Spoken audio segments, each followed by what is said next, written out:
Chapter 25. We drifted past the first dead body when the sun was bright and high in the sky. The body was floating upside down and bonked right in the side of the boat.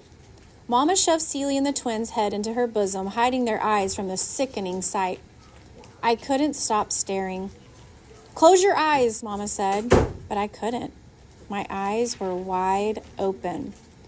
I tried to push the ugly thoughts of Daddy or Georgie floating out there somewhere. I felt sick. Nothing looked familiar.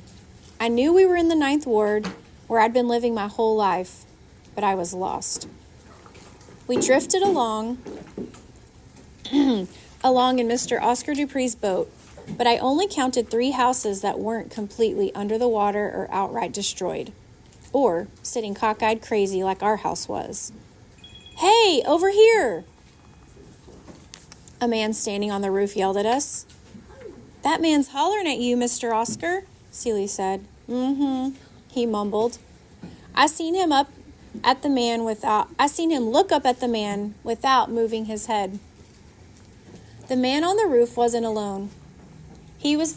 There was about 10 people up there with him. Some of them were kids like Celie and the twins. A large, heavy-set woman walked to the edge of the roof and threw something. The empty Coke can landed in the boat, barely missing the side of Keelan's head resting on Mama's lap. I jumped up, rocking the boat, and hollered, "Are you crazy? You almost hit my baby brother." "Crazy?" the round woman screamed and threw a string of cuss words down at us. "I'll show you crazy if y'all don't get us off this hot roof." When the woman started flapping her fat, sausage-looking arms around, I knew right away who it was. "Mrs. Lewell? Hey, it's me, Armani Curtis. I don't give a rat's behind who you are. All I'm saying is you best get that white man over here and get me and mine off this roof."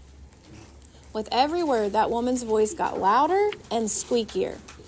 Mr. Oscar never took his eyes off the water in front of the boat. He said real quiet so Mrs. Lewell and her family couldn't hear, "There's no room in this here boat. I'm sorry, darling." I stole a quick look over at Mama and knew that Mr. Oscar was right. There was no room, especially for the likes of Mrs. Lewell. But I still felt terrible just leaving them there like that. "Mrs. Lewell, there ain't enough room. We'll send someone for you."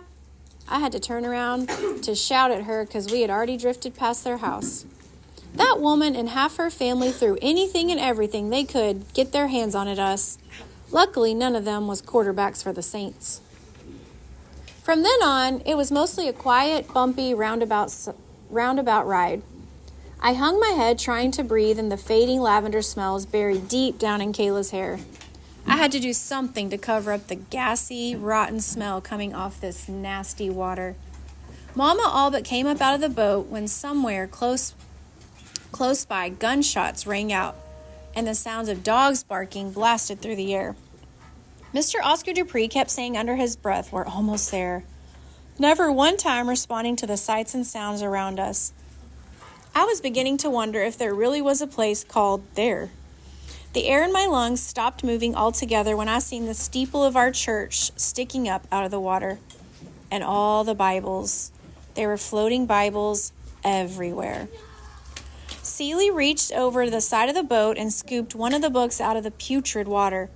It smacked with a wet thunk on the floor of the boat.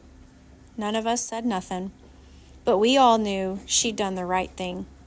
Flash of hope I got from seeing something I knew and recognized got swallowed up quick by the rush of nausea that filled my whole body.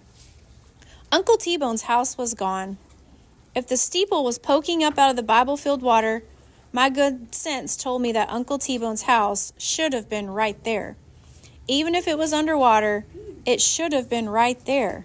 I was looking, but it wasn't.